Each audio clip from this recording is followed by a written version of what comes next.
Olá pessoal, sejam muito bem-vindos a mais um episódio do GamaCast. Meu nome é Gabriel Reale. E eu sou o Matheus Gomes, e hoje temos aqui com a gente a Darla. Oi, gente. E a Júlia. Olá. E hoje a gente trouxe as duas aqui para falar sobre um tema bem polêmico até, que é a desumanização dos não brancos nas animações. Que a gente viu aí vários exemplos ultimamente, principalmente depois do lançamento de Soul. E a gente resolveu falar um pouco sobre isso também, e eu acho que vai ser um tema bem legal e tanto quanto polêmico, como eu já falei, né? Bom, só para trazer uma provocação, então, nesse início de episódio, explicar também o que seria esse assunto, né? O caso da desumanização de personagens não brancos dentro das animações, a gente percebe que é muito difícil ter um protagonista que não seja branco.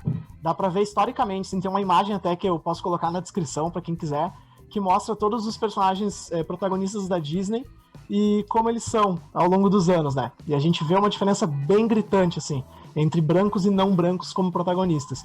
E a gente percebe, assim, que nas animações que colocam não brancos como protagonistas, elas sempre buscam desumanizar eles, dar características diferentes do que seriam os corpos deles normalmente. Então a gente vê muitos casos de não brancos ali que têm características de animais, como com um teor negativo, né? Dentro da narrativa. Então, o que eu queria trazer primeiro para nossa discussão seria, na opinião de vocês, assim, como funciona isso as grandes empresas de animação ali fazerem filmes que trazem essa representatividade, mas ela acaba meio que perpetuando um preconceito, um racismo dentro das próprias animações, né? Tendo em vista que as animações, elas frequentam o imaginário das crianças e elas acabam chegando de uma maneira bem deturpada do que seria a realidade, né? A gente pegar pessoas que não são brancas e transformá-las em animais, em trazer um teor negativo para isso. Então eu queria saber mais ou menos a opinião de vocês quanto a isso. Ok, eu acho que eu vou falar primeiro. Eu acho que, assim, quando a Disney começou a explorar as outras histórias narrativas, como a da Princesa e o Sapo, por exemplo, eles estavam seguindo essa linha de filmes de princesa, e a Diana é uma princesa negra, e ela tem essa relação com o sapo, e eles pensaram como que a gente vai incorporar o sapo, o príncipe sapo. Então eles pegaram esses dois personagens negros e transformaram os dois em sapo ao longo da narrativa. Então, tipo, eles estavam tipo, ok, a gente tá tendo a representatividade, a gente tá aqui com a princesa negra, mas ao mesmo tempo eles não queriam ficar focando muito nisso. Tipo, eles têm ali uma pequena coisa sobre a Nova Orleans, sobre como eles trabalhavam, sobre como o pai dela trabalhava horrores, chegava em casa cansado, sobre a tradição da família, mas ao longo do filme todo eles colocam ela como um sapo, e tanto o príncipe Na'vi, que seria a realeza, também como um sapo, para poder ter essa coisa de a gente tá aqui com a representatividade, mas a gente vai aproveitar essa deixa para não ter que ficar mostrando os personagens negros tanto assim. Então, tipo, foi uma oportunidade que eles viram ali de poder dizer, não, porque nós temos personagens negros, mas ao mesmo tempo não ter eles na tela o tempo todo, mantendo eles na tela de uma outra forma. Sim, eu super concordo também, e até é interessante a gente voltar um pouco pro início da Disney, porque lá em 1940, mais ou menos, quando eles começaram a fazer essas animações, eles tinham essa noção do estereótipo. Então, até alguns corvos que existiam em algumas animações da Disney, eles já eram chamados de Jim Crow, né, que foi a lei de segregação dos anos 60 ali. Então, eles eram meio que vistos já desde aquela época como as animações, no caso, elas já eram cheias de estereótipos, porque esses corvos da Disney, que era bem famoso na época, eles imitavam pessoas negras. Só que agora a gente vê, nos tempos atuais, a gente vê um outro tipo de estereótipo, né? Porque naquela época era um estereótipo bem mais escancarado, assim, sabe? Era algo, ok, vamos imitar pessoas negras aqui como se fossem corvos, um animal. E hoje em dia já existe, eles tentam buscar essa representação, mas eles buscam da forma errada, fazendo personagens negros virarem, tipo, eles são protagonistas, mas eles são protagonistas em formas de sapo. Então já é uma noção, assim, é só uma atualização. Pra mim, no caso, eu sinto que é só mais uma atualização do estereótipo, porque já vem de muitos séculos. Só rapidamente no que a Julia falou, não sei se o Matheus vai falar alguma coisa, mas e eu noto assim que a gente pode pegar o caso dos Incríveis, né? Que antes de começar a gravação a gente comentou. O Gelado, ele é um personagem negro e ele não é um personagem que é animalizado dentro da narrativa, né? Só que ele é um personagem secundário. Então parece que é muito assim, quando a gente vai colocar um protagonista não branco na narrativa, a gente inventa alguma coisa que não vai deixar ele em evidência totalmente no filme, sabe? Acho que isso é o mais bizarro, assim, porque a gente nota, assim, a representatividade sendo cada vez mais discutida, e aí parece que é uma coisa assim, cara, tá, tudo bem, tem representatividade, mas a gente vai fazer do nosso jeito, tá ligado? Porque ainda é, assim, uma indústria muito feita pra gente branca, sabe? E é difícil, assim, entrar dentro desse sistema e mudar algo. Então, a gente acaba vendo esses resultados, assim, né? Do cara ali, em vez de estar presente no corpo dele, né? Uma coisa humanizada, ele se encontra meio que zoomorfizado, assim, transformando num animal. Sempre uma maneira pejorativa, né? É bizarro isso. Ah, mas eu vou ter que falar que o Gelado, pelo menos, é o mais legal do personagem dos Incríveis. Pelo menos pra mim, dos heróis, é o mais legal. É o melhor. Ele e o Flash. Eu queria dizer, Que eu gosto do bebê. Eu acho que o bebê é o mais legal. É verdade. O Zezé. O Zezé é o mais legal. Peraí. Mas é bem nessa questão, realmente. Assim, é que ao longo do tempo, o cinema ele foi só atualizando os estereótipos em relação às pessoas negras e às pessoas não brancas, né? Porque a gente tinha antigamente essa visão de vamos imitar as pessoas negras, vamos imitar o jeito delas, e aí hoje já é aquela visão de, ok, essa pessoa aqui, essa pessoa negra vai ser o melhor amigo do protagonista. Ela vai ser a pessoa que vai ser salva pelo protagonista, né? Porque daí já é aquele white savior, né? Que é o salvador branco. Então, meio que só foi adaptando pra tentar... Eu não sei qual que é a noção que a indústria tem, nem qual que é a noção que a Disney em si tem, né? De querer sempre colocar a pessoa negra ou a pessoa não branca como uma pessoa, tipo, em segundo plano. Como uma pessoa submissa, até, às vezes, assim. É uma questão bem estranha deles. Mas eu acho que essa ideia, assim, ela... Até a Disney, a gente trata a Disney por ser, tipo, a maior produtora de animações do mundo, né? Mas isso é uma ideia que eu acho que até perpassa a questão do cinema, é mais de controle mesmo, sabe? Eu acho que essa desumanização de personagens negros, de personagens não brancos, ela é muito de, assim, de controle, de manter sem um protagonismo dentro do cinema, sabe? E a gente vê, assim, nos filmes isso vem mudando um pouco, algumas novas gerações, a gente tem diretores muito fortes, assim, surgindo, só que na animação é uma coisa que parece estar caminhando mais a passos bem curtos, né? E é algo que me preocupa, assim, porque tá dentro do imaginário das crianças, e assim, eu quando era criança, eu não dava bola pra isso, sabe? Era uma coisa que entrava assim na minha cabeça e pra mim não fazia diferença. Porque eu sou branco, né? Então eu tava enxergando protagonistas brancos e eu não tava nem aí, sabe? Eu me sentia representado, mesmo que fosse algo inconsciente. E aí hoje em dia, quando a gente começa a ter uma visão diferente, olhar as coisas de maneira diferente, a gente percebe que os filmes que a gente assistia, às vezes eles estavam sendo meio que perpetuando o racismo, sabe? Isso é uma coisa assim, da gente parar pra refletir e pensar sobre, porque é a única maneira de tentar mudar alguma coisa, sabe? Começar a discutir sobre. Eu acho que é exatamente tudo isso que tu tava falando, de tipo, da Disney de caminhar tão lentamente na animação, porque para crianças, normalmente as crianças não vão questionar o que eles fazem, as crianças não vão questionar, tipo, por que a princesa negra passa grande parte do desenho como um sapo? Eles estão fazendo isso, tipo, ao mesmo tempo que eles colocam um personagem negro ali pra dizer para as outras pessoas que estão vendo o filme de está aqui, fizemos um filme com personagens negros, eles também podem se aproveitar disso, tipo, é pra criança. Eles aproveitam desse gancho de que as crianças não vão criticar pra poder fazer isso, pra poder colocar esses personagens negros em outras formas que não aparentem ter as características, né, tanto negros quanto estrangeiros, de qualquer outra forma, não brancos. Porque as crianças não vão notar, elas vão aproveitar a história, elas vão cantar as músicas, elas vão comprar os brinquedos, independente do que estiver acontecendo ali, desse, sei lá, racismo subliminado, assim dizer. A representatividade não é algo que chama a atenção do público infantil, né? Tá ali pelo desenho, pela história. Ainda não tá na pauta deles. Não é algo assim que chame a atenção, assim que eles vão, não, para aí, vamos mudar isso, é uma coisa que nós temos que fazer, né? Que agora tá sendo mais uma coisa, tipo, se tu for olhar, tipo, da parte dos brinquedos, a Barbie começou a lançar Barbies em cadeiras de roda, Barbie com perna protética, porque de fato começou a ter uma demanda de crianças que queria que fosse refletida. Mas eu acho que na animação ainda não chegou nesse ponto. Sim, eu acho que até uma questão de como a criança, falando em questão das crianças, eu acho que como uma criança negra, assim, ou uma criança de outra etnia, se ela não está se vendo ali naquele desenho ou naquele brinquedo, ela não vai questionar muito, sabe? Ok, pra ela. Mas se ela chegar a se ver num desenho ou num brinquedo, daí sim ela vai perceber que ela, tipo, muda totalmente o comportamento dela.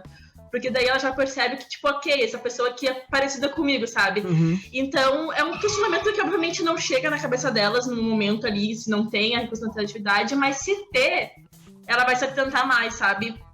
Porque eu lembro, assim, quando eu era muito criança, e eu olhava muito desenho, eu, assim, nunca vi, tipo, um personagem muito parecido comigo, sabe? Então, era muito difícil, assim, eu me sentir, ok, representada por desenhos. Eu sempre gostei muito dos desenhos pelas histórias, mas eu nunca senti uma representatividade nos desenhos.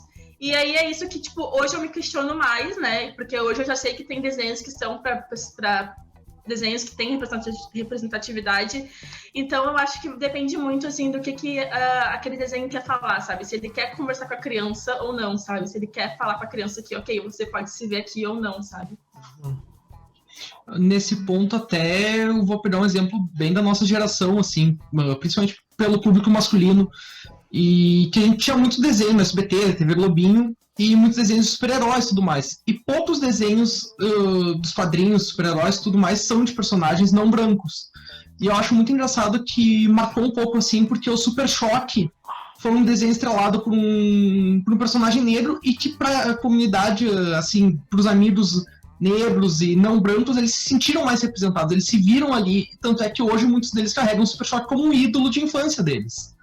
Porque era talvez o único personagem que eles olhavam pra tela e se identificavam um pouco. O Pedro, nosso amigo lá do Destroyers, né? Um abraço pro Pedro. O apelido dele era Super Choque lá. Ele mesmo, né? E ele tem camiseta. Ele tem camiseta, ele já usou o penteado do Super Choque, então até hoje ele traz essa coisa do Super Choque. Mas é isso, né, cara? Porque traz protagonismo, assim, pra pessoas assim, que não costumam se ver, sabe? Tipo, que nem a Júlia falou. Eu consegui me ver em muitos desenhos, porque eu sou uma pessoa branca, sabe? E, normalmente os protagonistas são homens e brancos, né? E aí, de novo, é aquilo que a gente já discutiu antes no GamaCast, assim, de, tipo, quem são os protagonistas dos filmes, tá ligado? Então, pra mim, era muito mais fácil. Eu me via dentro dos super-heróis, sabe? Tipo, do Capitão América. Eu não me via muito, porque eu não era muito super-herói, assim, tão fissurado, mas eu conseguiria me ver, sabe? Dentro de um Capitão América, de um Homem-Aranha, de algo do tipo. E aí a gente vê a força que tem esse protagonismo, né? Pra quem é meio que sonegado esse protagonismo. A gente vê o próprio Pantera Negra aí fugindo da animação, né? O quão fenômeno foi o filme, assim, por trazer esse protagonismo mesmo, né? Que é super importante, ainda mais pra uma criança que tá crescendo e precisa ver isso numa tela. Na animação que ela gosta, ela precisa ver, mesmo que ela não tenha muita consciência disso na época. Não, hoje nesse quesito até dos quadrinhos, assim, a gente vê muito mais representatividade do que no cinema ou nas animações. A Marvel começou a dar protagonismo pra Kamala Khan, vai ter uma série agora que é uma paquistanesa. O Miles Morales assumiu o manto de Homem-Aranha, que é um Homem-Aranha negro e latino. Então, tipo, tem o Aranha Verso que trouxe isso, né? Desculpa te interromper, mas que o Miles Morales é um dos poucos casos em que ele é um protagonista negro e não é animalizado, né? Tipo assim, ele é Homem-Aranha, tá? Mas ele não tem que assumir a forma de uma aranha num contexto pejorativo, entendeu? Não é assim... Ele usa a fantasia, que nem o próprio Homem-Aranha, né? Ou o Batman, sei lá. É a questão do Miles, porque no filme, uma questão muito interessante, que no filme tanto nem só traz ele como um personagem negro, mas o filme traz toda a cultura também do povo afro-americano e do povo latino, né? Porque ele tá ali em Nova York, ele tá inserido num bairro que acolhe essa comunidade. Então, a questão do âmbito social nos filmes também é bastante forte. E aí, né, gera mais representatividade. Gente, eu acho que a gente tem que, né, muito legal tudo isso, todo mundo tá falando, mas vamos dar um foco nesses filmes que não são tão legais, se a gente começar a citar, né, porque a galera não tem, de vez em quando a gente vai citar filmes aqui que o pessoal nunca nem pensou, Tipo, um filme que eu gosto muito e que eu nunca tinha pensado por um lado pejorativo, assim, foi A Nova Onda do Imperador, que fala sobre esse imperador, o Cusco, que tem até o nome da cidade, e ele passa o filme todo como uma lhama, e ele era um imperador. Então, tipo, a gente pega esse personagem e a vilã é uma mulher branca que passa o filme todo como ela. Só no fim ela vira, né, gata. Todo o Cusco tá lá como uma lhama. Então, é um personagem que não é branco, que é latino e que é um imperador, é uma pessoa importante, e ele passa o filme todo como uma lhama. Não, e além do Cusco, esse filme ele tem uma... Peraí, deixa eu até achar aqui.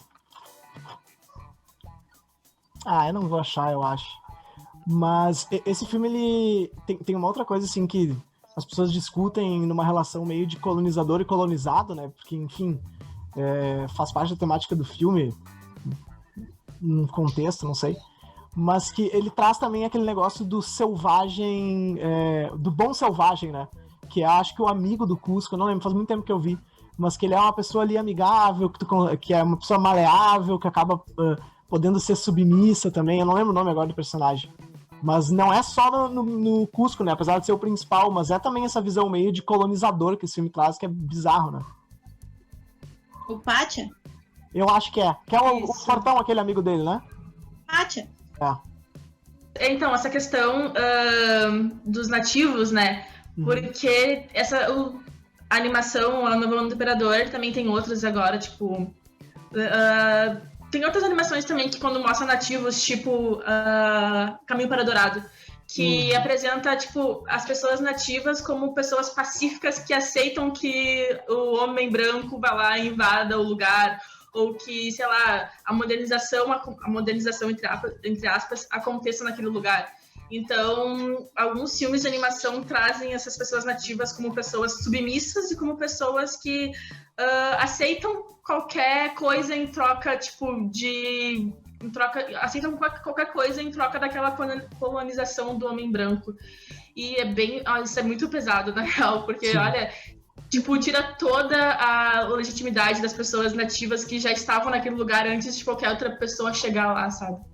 E bota ali no envelope de uma animação bonitinha que às vezes a gente nem reflete sobre, né? E assim, a gente tá falando aqui de filmes que a gente gosta também, né? Tipo, eu gosto de A Nova Onda do Imperador. Quando eu assisti, eu me diverti muito. Só que eu acho que é aquilo de a gente começar a refletir sobre algo e ver por outros olhos também, né? Porque a gente não é assim, não vai deixar de gostar de uma coisa do nada, mas refletir que às vezes tem erros também, né? Essas animações. Eu não gosto muito de A Nova Onda do Imperador, né? Então eu posso falar mal à vontade. Eu não sou muito fã. Ninguém te perguntou. Mas um que eu sou apaixonado e acho que traz isso, eu nunca tinha percebido até a gente falar antes da gravação aqui, é Irmão Urso. Nossa, sim. Retrata toda essa cultura indígena e tudo mais, e o cara faz o filme inteiro sendo um urso. E no final ainda decide continuar sendo um urso pra ter o Irmão Urso 2 e ele continuar sendo um urso. Isso é pra vender ingresso, né, Matheus? Isso aí é a clássica. Clássica fazer a continuação. E é um filme que eu sou apaixonado, eu gosto muito como eles tratam a cultura indígena, toda aquela parte da cerimônia inicial, o rito de ter o seu animal de poder também. Eu acho aquilo muito legal. Só que ao mesmo tempo levando pra esse lado de, mas não é um personagem não branco e ele passa o filme inteiro sendo um animal. Bom, aí a gente entra nessa discussão também, nessa polêmica de como é retratado os personagens não brancos. E o que tem, assim, em comum nesses filmes é que sempre a pessoa... primeiro que ela não quer ser um animal, né? Ela tá ali meio que imposta, como se fosse uma espécie de castigo. E também sempre difere que ela consegue se comunicar, né? Tipo assim, a pessoa não vira um animal e não tem mais voz, vira totalmente um animal, né? Mas parece que é uma coisa meio sádica, assim, né? Do tipo, tu vira um animal, tu não quer, mas tu não chega a ser um animal, tu tá meio que ali num limbo, sabe? Parece que é meio que um castigo que eles querem tratar esses personagens. E... Se tu for ver a narrativa de todos esses filmes, é que eles aprendam uma lição virando animais. Então, isso é uma coisa também que você tem que pensar. Porque os personagens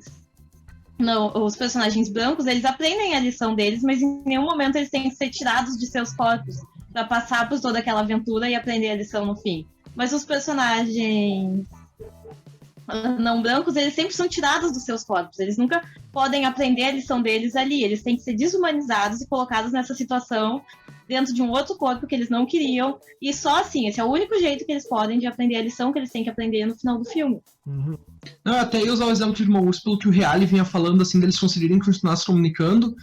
Esse é um exemplo que o cara não consegue. Ele perde seu poder de fala também. Ele não consegue se comunicar com os outros humanos.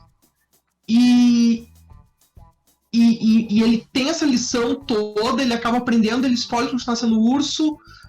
Pra mim não justifica ele continuar querendo sendo urso, podendo voltar pra tribo dele e tudo mais ainda.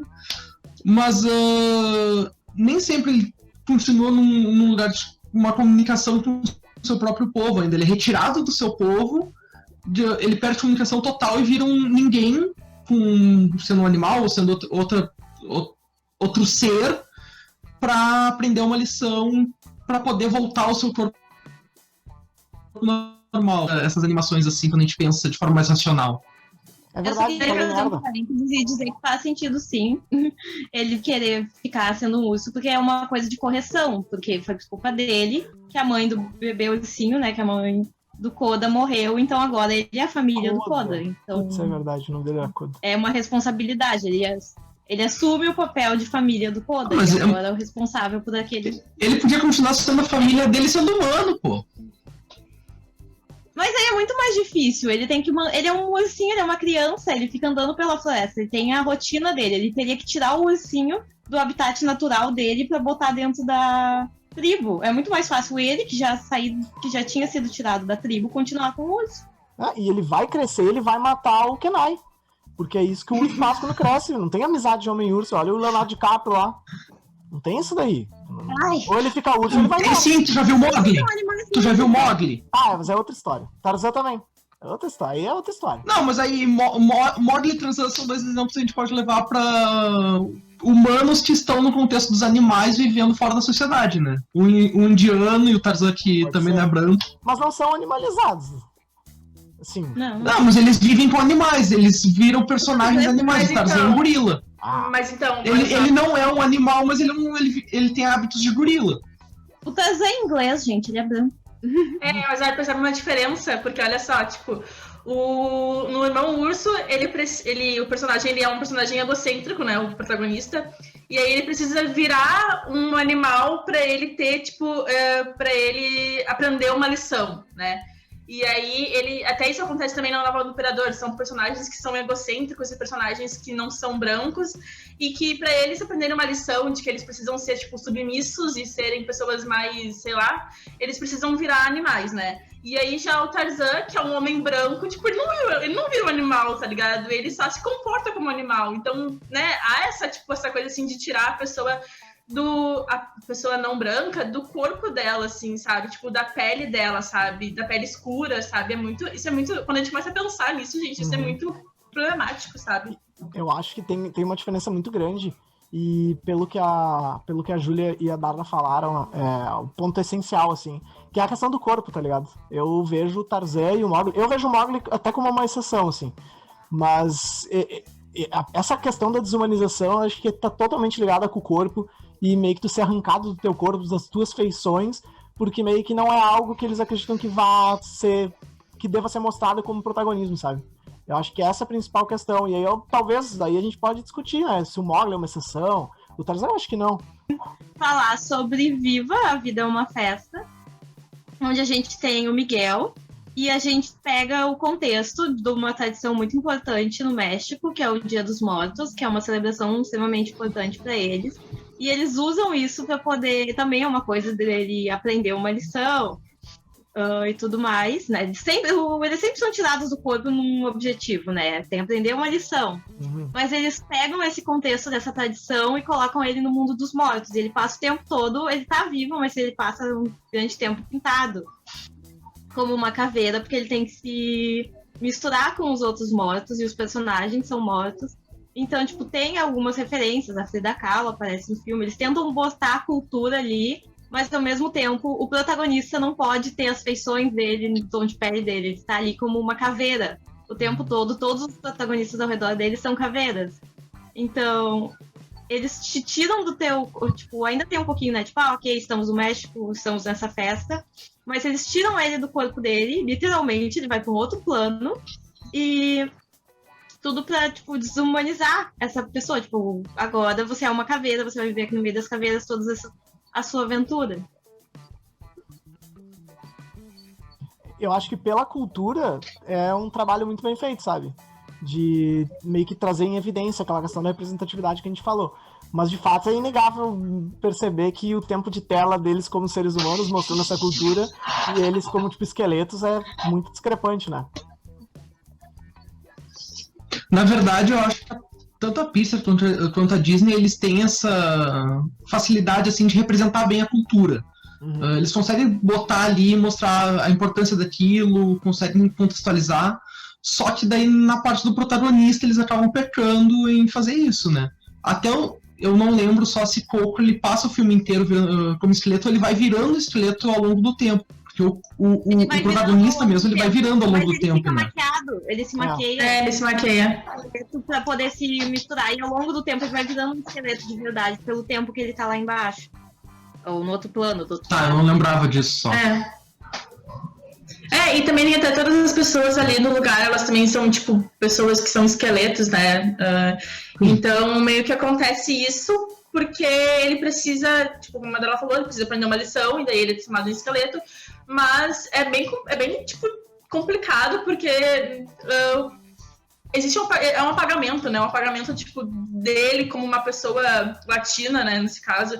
E aí ele literalmente vai virando um esqueleto, mas acontece que o filme ele passa essa mensagem, entre aspas, assim, ele passa essa mensagem de que ele precisa estar num contexto onde ele não está se vendo ali como uma pessoa a mais, mas sim como um esqueleto.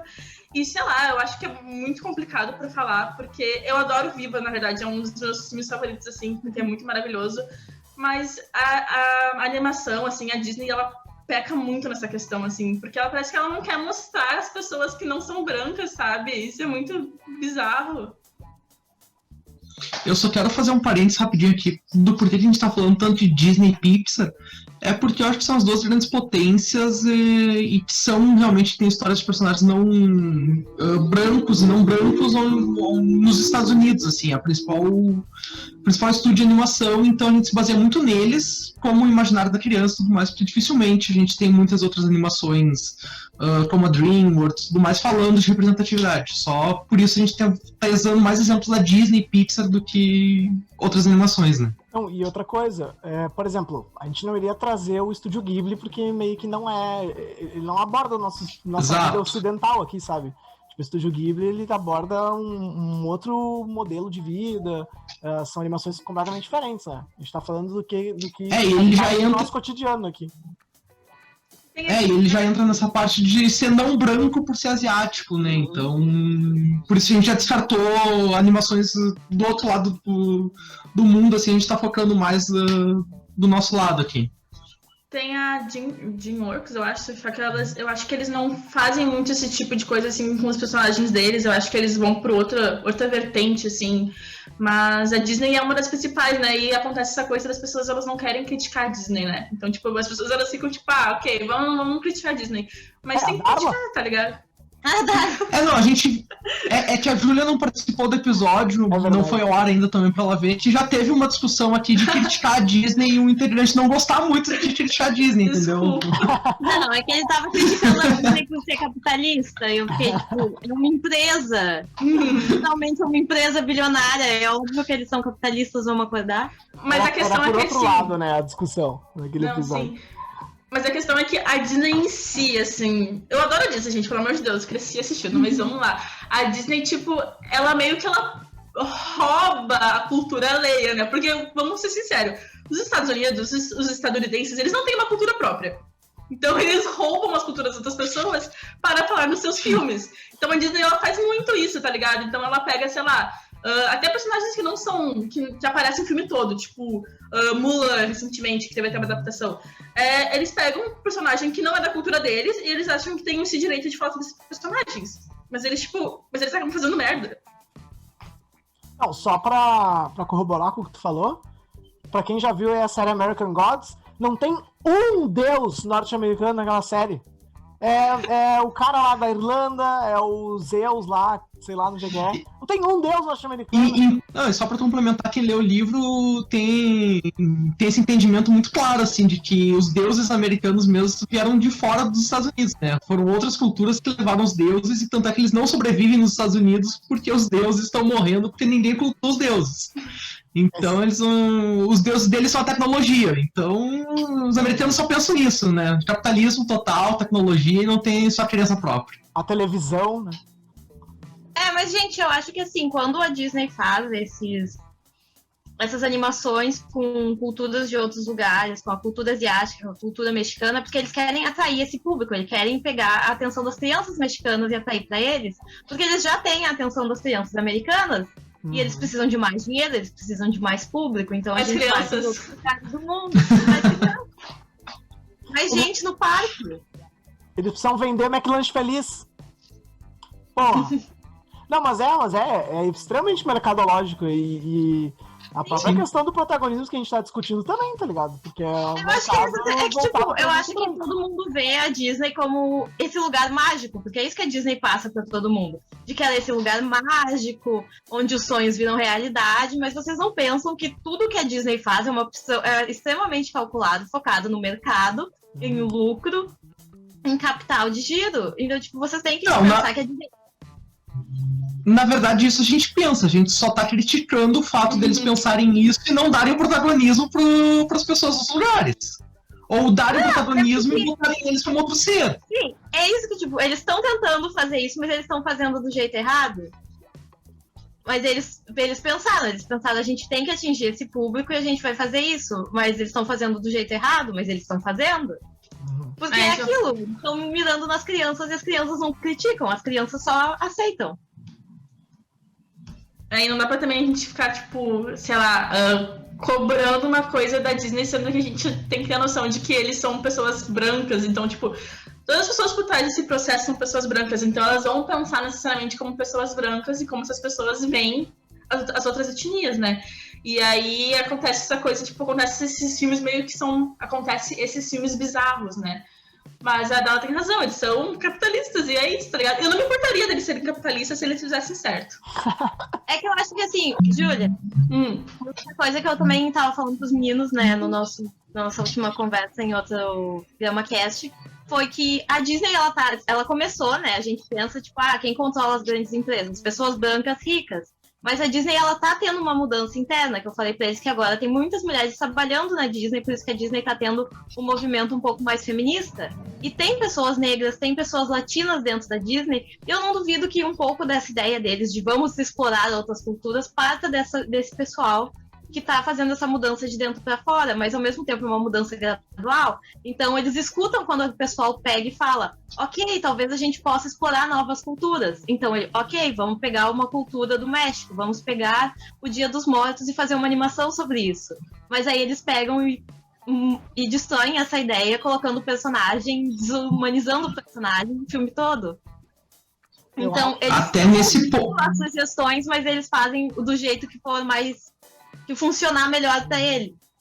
Então, tipo, até nesse ponto tem uma boa ideia de trazer dinheiro, mas a gente vai fazer do nosso jeito. Sim, certeza. Então, não, até falando sobre isso, assim, eu queria dizer só que vocês podem corrigir se alguém souber melhor, mas as próximas animações da Disney, pelo menos esse ano, e anunciado, foram a Raio e o Dragão, que é um personagem feminino, não branco, porque se passa no outro lugar. Luca, que se passa na Itália, então saindo também do continente americano. E Encanto, que é um filme que eles vão fazer na Colômbia. Então eles estão também, pelo menos os anúncios e as próximas animações, todas estão fora dos Estados Unidos e levando para outros lugares, né? Não, sim, mas isso eles já fazem isso, na verdade. Só que a questão é como eles fazem, o que acontece depois, né?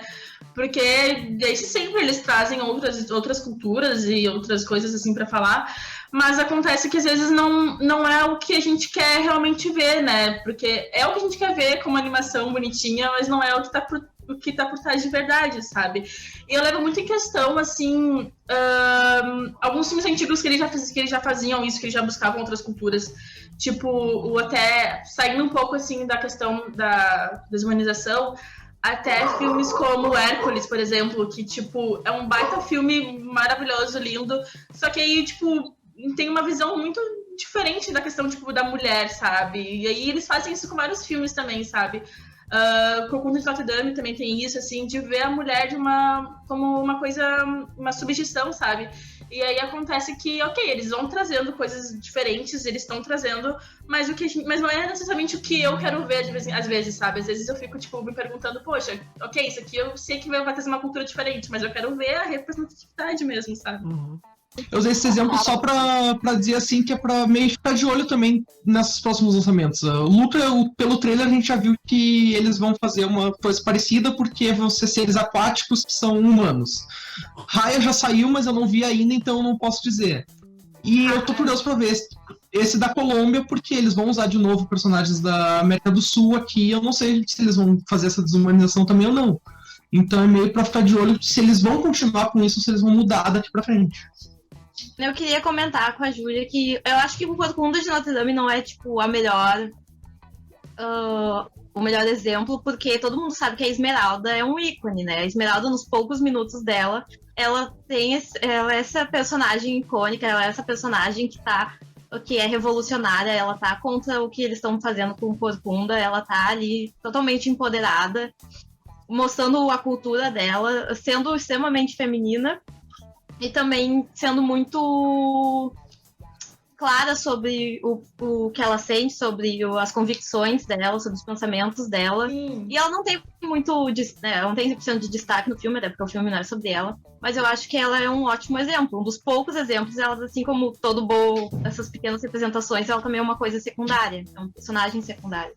Sim, mas eu concordo totalmente com isso, porque eu não tava falando da questão da personagem em si, mas da visão ao redor, porque assim, nossa, depois que a gente cresce, a gente vê de novo o Corcunda, daí vê a figura do padre, tá ligado? A figura do vilão. Sim, porque ele estereótipa muito ela, tá ligado? E é uma questão, assim, horrível, assim, porque ela é realmente um ícone, tá ligado? Sabe? Eu acho ela maravilhosa também, só que eu tava falando da questão do ao redor, sabe? Como esse âmbito vê essas personagens, sabe? Como até a questão... Como que de fora, não ela em si, assim, mas como o ambiente vê ela. E aí eu acho que não é uma visão muito legal, sabe? Eu sinto uma estereotipação dela, sabe? E quando eu assistia, eu sempre odiava o padre, e hoje em dia eu odeio muito mais. Porque tu tem uma noção muito maior do que ele representava e de tudo que ele falava. Então, horrível. Acho que Corcunda de Notre Dame tem muita coisa dentro daquele filme que a gente não notava quando era criança, e hoje em dia é uma coisa super real. Cara, isso que vocês falaram da Disney antes me lembrou muito aquele meme da... Ai, Kamala Harris vai ser a primeira mulher a bombardear o Iraque, tá ligado? A Disney é tipo isso, assim. Aí a representatividade pra gente desumanizar os personagens, tá ligado? Me lembrou muito isso, só queria falar. Sim. Bom, e agora levando mais pro final da discussão aqui, até pelo tempo e tudo mais, a gente só vai falar um pouco sobre o filme que gerou essa discussão, que é Soul, né? Não, peraí, não, eu tenho que falar uma coisa ainda antes, mano. Peraí. Não, então, antes da gente encerrar, falar do que gerou todo esse debate, eu preciso deixar nesse GamaCast aqui 3 casos de uma cena muito semelhante, tá? Que é o da Dama e o Vagabundo. Acho que todo mundo conhece a cena em que eles comem espaguete, tá ligado? Não, baita cena bonitinha, assim, sabe? Tipo uns cachorros... Eu não sei se eles são norte-americanos ou britânicos, eu não lembro agora. Mas, cena romântica. Eu acho que ele se passa em Londres. Londres, né? Eles são britânicos. Mas, puta cena bonitinha, assim, legal, né? Eles comendo a massa, romântico, né? Aí tu vai lá, né? Por exemplo, um espião animal, que ele vira um pássaro, né? Tem uma cena do filme que o cara tem que comer lixo, tá ligado? E, tipo, ele fala, assim, que ele não quer, ele se mostra, assim, que não quer, mas ele tem que ir lá e tem que bicar o lixo, e fica um troço sádico. Porque ele é uma pomba, entre aspas, tipo, ele é uma pomba... Exatamente, cachorro come massa, não come, né? Aí, porra... Depende do cachorro. É aquela coisa de. Também, na Princesa e o Sapo, eles comem mosca. Tem uma hora que ela. Exato, essa a língua também. dela começa a sair pra fora, porque ela tem a necessidade do animal de comer a mosca. E ela não quer, porque ela é um ser humano, ela não quer comer uma mosca nojenta. Não, Então eles colocam a necessidade do corpo animal, mas isso é uma coisa muito nojenta e desnecessária. Eu não tinha pensado nisso que tu falou, mas é muito interessante. É, claro. Os cachorros comem espaguete, mas porque eles estão ali no corpo do animal, eles Não, vão ter que comer. E é romantizado pra caramba, né, essa cena. Daí, tipo, tu pega da Princesa e o Sapo ali, é bem assim, é cagado, sabe? Eles se enrolam a língua, fica um clima ruim, tem que comer uma mosca, né? Tipo, que é essa? Se fosse por isso, então. A Dami Vagabundo tinha que comer ração, né? Vai comer uma ração, exatamente, tipo. Aí tudo bem, vai ser correto, entendeu? E eles comendo a ração e, tipo, se mordendo, tá ligado? Bravo um com o outro. Um querendo pegar mais. Aí eu entendi. Agora, o cara faz um negócio romantizado pra caramba. Daí quando é um personagem que não é... É que eles também não são brancos, né? É difícil comparar, mas...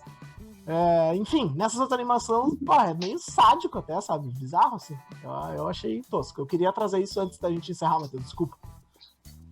Não, tudo bem. Tudo bem. Mas eu acho que mostra é bom, cara. Comer é um pouquinho importante, assim, né? Quando tá verde, né? Quando tá verde é bom. Proteína. Tô brincando, velho. Mas é isso. Juro. Vitória. Perdemos audiência com os veganos agora. Vitória, desculpa. Mas levando pro final agora sim, né? Falar um pouco de Soul, que é o filme que gerou todo esse debate, trouxe post no Instagram, gente revoltada falando sobre. É um filme que tá em alta, ganhando premiação. Então, comentar um pouco sobre esse caso também, que é mais uma animação de desumanização do não branco, né? Ou Eu não, acho né? que. Esquece a discussão. Não, eu acho que é interessante de Soul que a gente começa o filme com ele como humano, ele vivendo a vida dele, e ele passa uns sólidos 2 minutos, assim como todos os nossos protagonistas negros ou não brancos, e aí ele já é tirado do corpo dele. E ele passa o filme todo tentando voltar para aquele corpo. E quando ele consegue retomar o controle de um corpo, ele volta num gato. Então, novamente, a gente pega o nosso protagonista negro e coloca ele em um animal. Sim, é até questão, assim... Existe uma máscara, vamos dizer assim. Porque, a Disney percebeu, não vamos mais fazer pessoas negras e não brancas virarem só animais. Mas vamos fazer elas voltar para o corpo delas, mas elas não estão no corpo delas. Então, tipo, meio que, sabe, nada mesmo.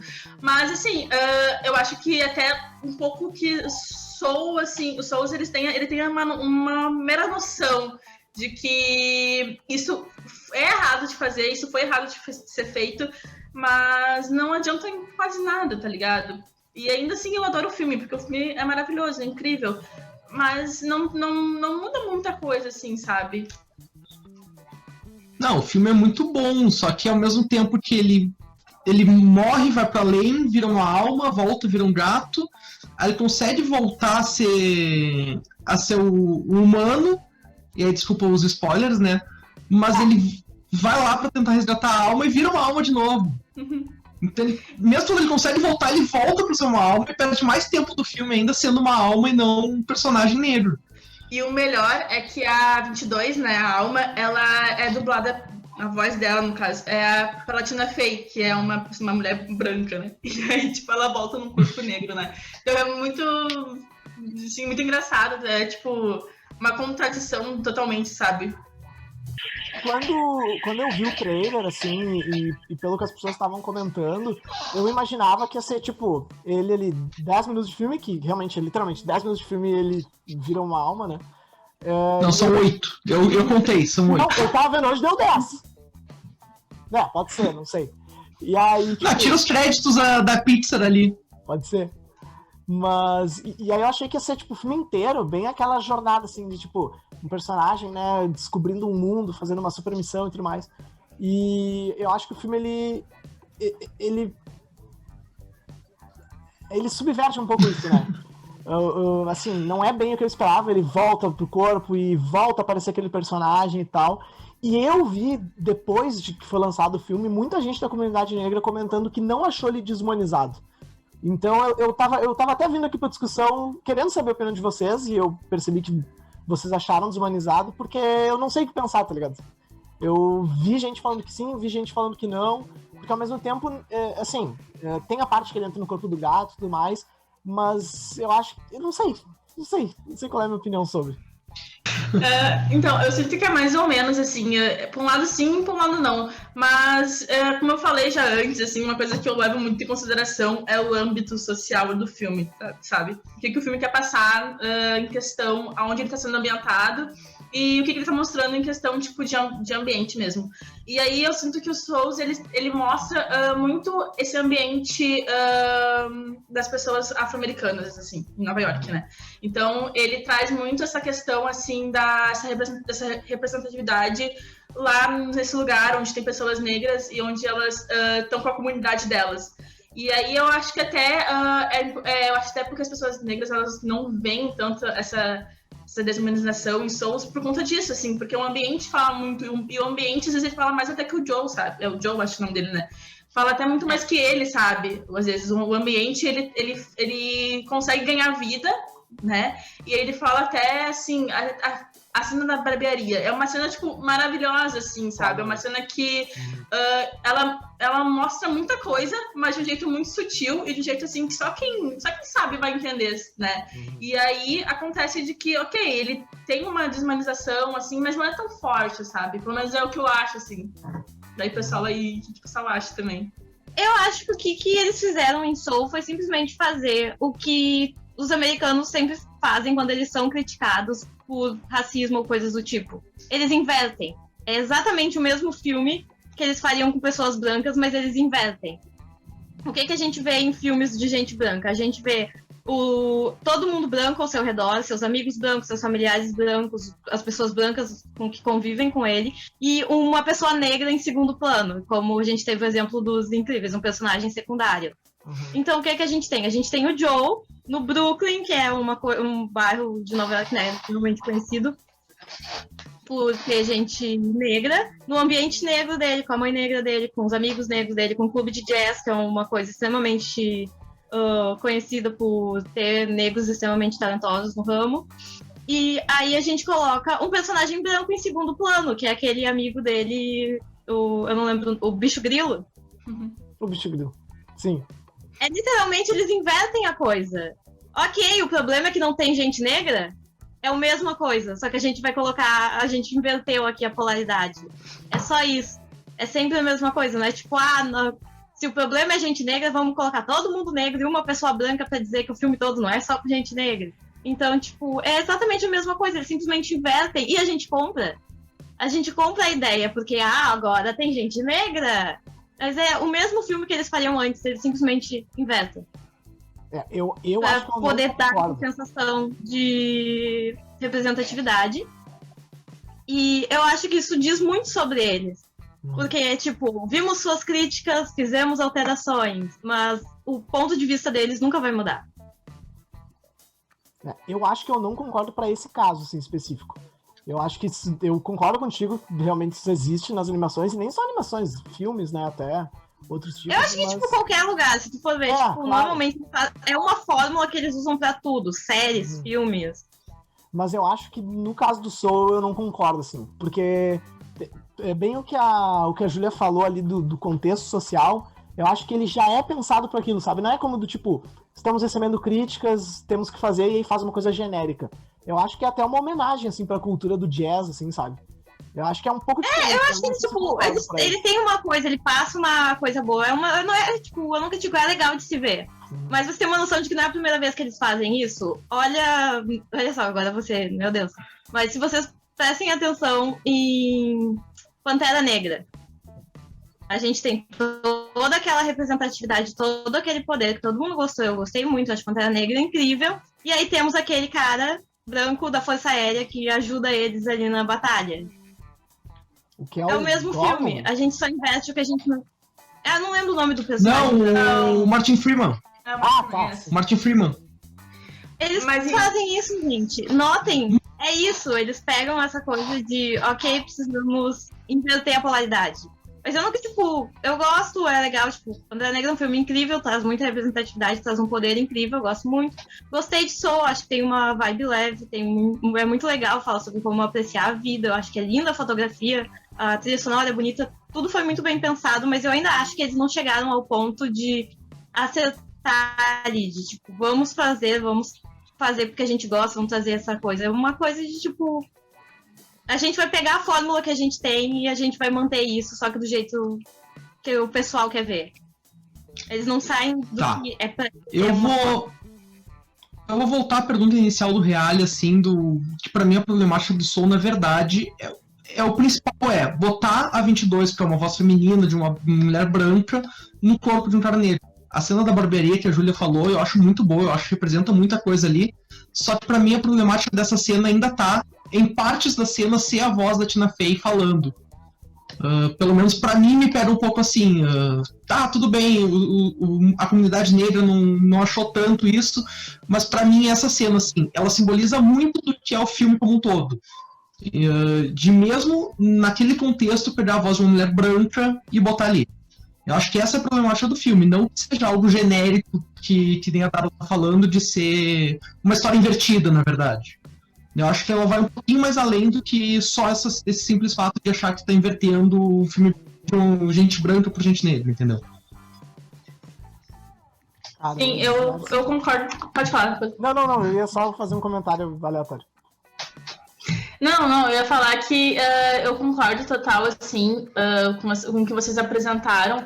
E até falar, tipo assim, que existe essa fórmula da Disney, obviamente, o mesmo diretor do Soul é o mesmo diretor do Divertidamente, né? Divertidamente. Então existe essa questão, assim, mas a gente tem que lembrar... E também, olha só, uma coisa assim que eu sempre penso muito, tipo, quem que tá produzindo esse filme, sabe? Então, a gente vê que é um cara, o diretor é um homem branco, né? Mas o roteirista, se eu não me engano, ele é um homem negro, e eu acho que ele trabalhou também no Pantera Negra. Então ele trouxe uma visão bem mais que o diretor, obviamente, não teria, né? Porque ele é um homem branco. Só que assim, ele escreveu nesse roteiro, ele escreveu o roteiro nos aspectos da Disney, na metodologia Disney. Mas ele tentou trazer essa visão, assim, da comunidade dele, né? E aí eu acho que a gente tem que também até, assim, até tentar...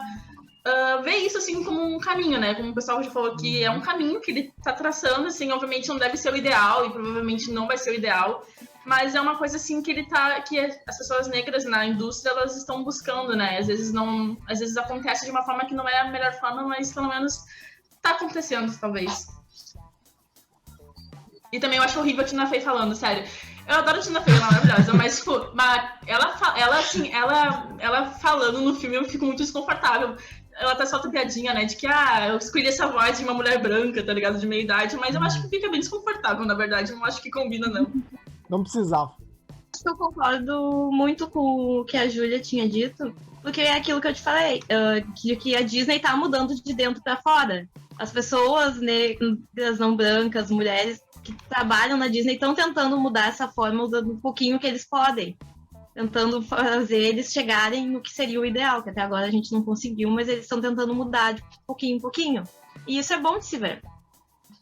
Bom, pessoal, então essa foi a nossa discussão hoje, né? A gente poderia ficar mais tempo falando, tem muitos outros exemplos, e é da gente refletir qual é o nosso papel dentro disso, né?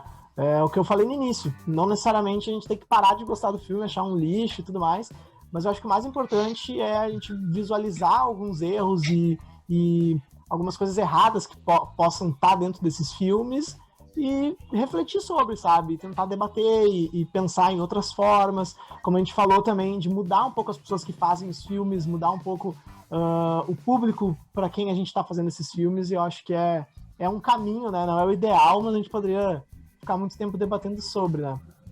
E aí, para encerrar o nosso programa, a gente tem um recado aqui da semana, Matheus, eu não sei quem é esse ser humano, acho que tu talvez conheça, Bruno Valmórbida, que ele disse que ele tá querendo aqui um GamaCast sobre filmes do Adam Sandler. A gente já tá devendo esse, né? Faz um tempo já. A gente tá devendo esse. O problema... A gente prometeu pra ele, inclusive, que a gente ia fazer esse GamaCast temporada passada e não rolou. O problema é o condensamento, né, do episódio. Eu acho que a gente poderia fazer uma live. Por mim, eu faria só sobre Adam Sandler. Acho válido. No final da temporada, a gente faz uma live no Instagram, a gente faz um ranqueamento dos melhores filmes dele, do melhor pro menos melhor. E acho que é isso. Eu apoio. Eu acho que é uma boa ideia. Ó, a Júlia apoia. Eu apoio o Adam Sandler e o Nicolas Cage também, que são dois aí que estão no páreo. É bom o Nicolas Cage, mano. Bom, então... Eu acho que a gente chama a Júlia, então, pra fazer essa live e falar de Nicolas Cage também. E o Bruno, Nicolas Cage é legal. a Júlia e o Bruno, então. Tamo aí. Fechou. Tá, então, pra gente encerrar nosso episódio, pessoal, vamos pro nosso quadro conhecidíssimo aí, espero que tenha feito sucesso, que é o Rinha de Filmes, e aí agora tá na tela. Rinha de Filme. Bom, a gente tem 2 filmes aqui muito, muito interessantes nessa rinha de hoje. Então, só pra explicar pra quem tá ouvindo pela primeira vez esse episódio, a gente vai dar 30 segundos... E pra Júlia, que tá começando também... É verdade. Aí é Kid Gaga, então vamos lá. A gente vai dar 30 segundos pra Dada e 30 segundos pra Júlia, e elas vão ter que defender o filme que a gente vai entregar pra elas, sempre relacionado ao tema que a gente conversou hoje, tá? Então, a Dada ela vai ter 30 segundos pra defender o filme Dois Irmãos, e a Júlia vai ter 30 segundos pra defender o filme Soul. Vocês vão ter que defender, falem o que vocês acharem, pode defender sobre qualquer coisa, pode xingar o filme do adversário também, isso aqui é uma rinha, não tem regras, tá? Então, se achar que Dois Irmãos é uma merda, pode falar, Júlia. Se achar que sou uma bosta também, não tem problema, tá? Então, Matheus, cronômetro, por favor. Eu tô com um marca-texto na mão. Não vou fazer... Pode deixar, já tá aqui o cronômetro. Marketing aqui pra Faber-Castell. Não tá pegando. Quem começa? Começa... Começar pra estreante. Começar pra estreante. Ela começou no outro. Ela começou no outro. Tá, meu Deus. É verdade, eu comecei no outro, vai. 30 segundos na tela. Júlia... Valendo! Então, eu já vou apelar achando que o Souls vai ganhar o Oscar, porque também tava no Globo de Ouro e foi bem melhor, saiu bem melhor do que os Dois Irmãos. Souls é maravilhoso, ele conta uma história incrível sobre a vida e sobre o que esperar e o que fazer da vida quando você não tem nada pra fazer, mas, né, é maravilhoso. Eu adoro o filme porque ele traz essa questão ele traz representatividade, ele traz todo um âmbito social maravilhoso sobre a cultura afro e acho que é isso, porque agora eu tava contando o cronômetro, eu fiquei nervosa. Muito bem, Júlia defendeu seu filme, parabéns, uma boa defesa. Podia ser advogado, inclusive. Agora, Carla, 30 segundos. Não, foi bem, não foi baixo, não xingou o filme do coleguinha. Que não é o que a gente preza vamos ver aqui, essa né? defesa aí agora. A gente preza pelo golpe baixo. Eu tava esperando uma rasteira, mas não veio, né? Darla, 30 segundos, cronômetro na tela, valendo. Eu queria dizer que estatuetas não significam nada. Dois Irmãos é um filme ótimo, fala sobre luto, fala sobre superação, fala sobre família, fala sobre como é importante a gente passar, sobre a aventura ser a jornada. Fala sobre também a ligação desses irmãos e como o irmão foi o pai dele durante a vida. Isso é muito importante, sobre o processo de luto que ele teve que passar para poder... Também fala sobre a pequena magia nas coisas cotidianas que a gente parou de notar. Então... Hoje não vai ter mais tempo, Darla, porque... Hoje não vai ter mais tempo. Mas eu acho que eu fui bem. Foi sacana com o Pedro, entendeu? Assistam Dois Irmãos. Inclusive, o Dois Irmãos tem o Tom Holland, né, na voz. Eu acho muito fofinho ele. E o Chris Pratt. Dois Irmãos é muito fofinho. Chris Pratt. Perto de Tom Holland, né? Nojo. Cancelado. Bom, Ali. pra finalizar, então a gente vai pro nosso último quadro, né, que são as indicações. Cada um de nós vai dar uma indicação de um filme relacionado ao tema. A gente está prezando aqui por indicar filme que não tem essa desumanização. E com isso eu vou começar indicando aqui Lilo e Stitch, que é da Disney, é famosíssimo, se passa no Havaí. E no meu ponto de vista, assim, pelo menos revendo o filme e tudo mais, eu não vi nada que cause uma polêmica ou tenha essa desumanização de algum personagem. São só alienígenas que caíram no Havaí ali, estão brigando pra levar de volta pro espaço o experimento que fugiu. E eu gosto muito, foi o filme que me apresentou pra Elvis Presley, então assistam Lilo e Stitch. Então eu vou indicar A Caminho da Lua, tá na Netflix. Ele é muito legal, assim, fala sobre... a cultura asiática, é maravilhoso e tem várias músicas legais, e quem gosta de animação com música vai gostar. Eu vou indicar Aranha Verso, a animação é linda, vocês vão morrer de rir. tem o Homem-Aranha negro e latino, em nenhum momento ele é desumanizado, ele fica no corpo dele o tempo todo, e ele é mentorado pelos outros Homem-Aranhas, é um crossover muito legal e todo mundo devia assistir. A minha indicação, na verdade, vai ser um curta, Hair Love, que estava no Oscar, né? E é bem interessante, traz muito essa questão da representatividade sem desumanizar, a questão do cabelo também, que é muito forte, né? Uma característica física é algo que muitas vezes é trazido como preconceito nos filmes, e é um filme que faz isso sem trazer nenhum tipo de preconceito, é bem bonito, é tocante, emocionante, e recomendo. E é bem curtinho, né? Então, eu nem sei, acho que tem na Netflix, ou tinha, não sei se ainda tem ou se nunca teve. Não sei se tem. Acho que não tem. Acho que uma maneira de ver. Eu não disse como. Mas é bem legal. No YouTube eu acho que tem. Eu acho que no YouTube. Eu tenho quase certeza que tem. Eu lembro de ter visto no YouTube. E é bem legal. Então, tá aí nossas indicações. Quem puder assista. Se não quiser assistir também não precisa, mas é legal dar uma moral pra gente, né? A gente geralmente acha coisa boa. E é isso. Obrigado, Darla. Obrigado, Júlia, por estarem aqui. E valeu, galera. Até o próximo episódio Tchau. aí, né? Muito obrigado, gente. Beijo.